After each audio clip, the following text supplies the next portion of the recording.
Okay, applications also create threats for us. First of all, configuration.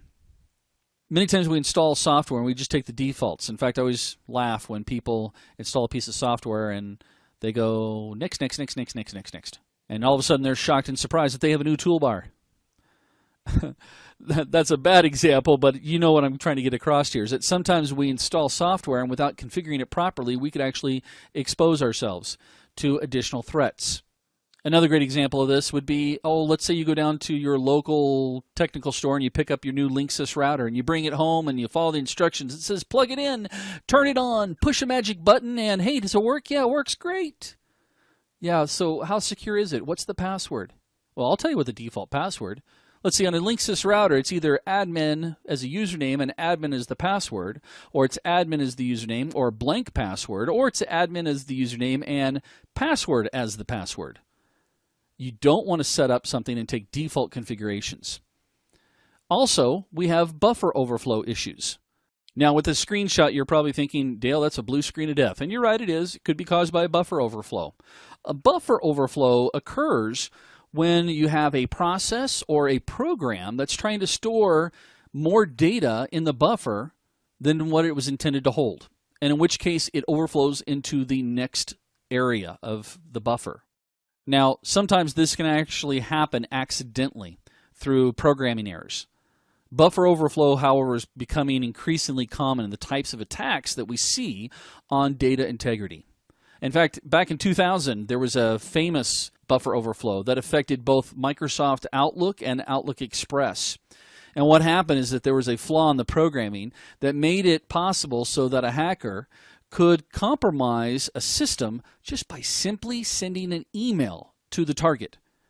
They didn't have to open the email. They didn't have to read the email. They didn't have to forward the email.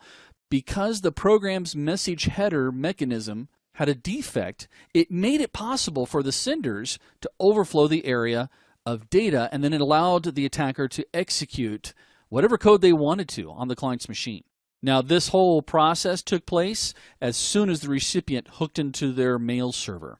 And so it was very, very hard to go through and defend and fix. Microsoft finally had to release a patch for it to stop it from happening. We also have lazy coding. Lazy coding, now I don't want to offend any developers here, so I'm not going to group you all together, but there are some programmers that are lazy and they copy and paste code between applications or shared code. We actually end up dealing with something called a shrink wrap attack, which we'll talk about a little bit later on.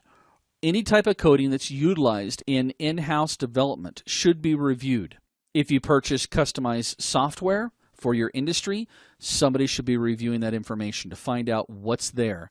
Because the last thing you want to do is install an application that's going to create a whole new threat for you. And lastly, we've got data and input validation. So what this does is this is typically focused in on web-based applications. Web-based, and the most notorious of this is what they refer to as SQL injection, but it happens everywhere.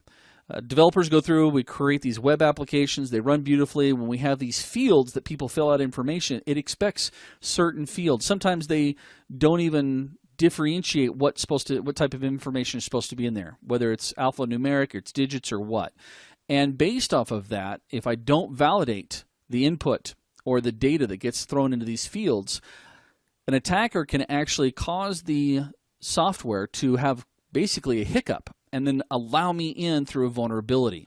And again, like I said, this is what SQL injection did to us, is it allowed the attacker to hit your external website, maybe as a website for ordering product, and if he could figure out that you were using an SQL service, actually he didn't even have to figure it out. He could issue a couple commands and find out if it responded. And if it responded like an SQL server that hadn't been patched, from the first named field, if that was the name of the first field that was there, he could actually go in and do things like select object and go through and select a database and create an account. It's really, really quite scary. So anytime you deal with applications, you need to make sure that folks are doing data and input validation.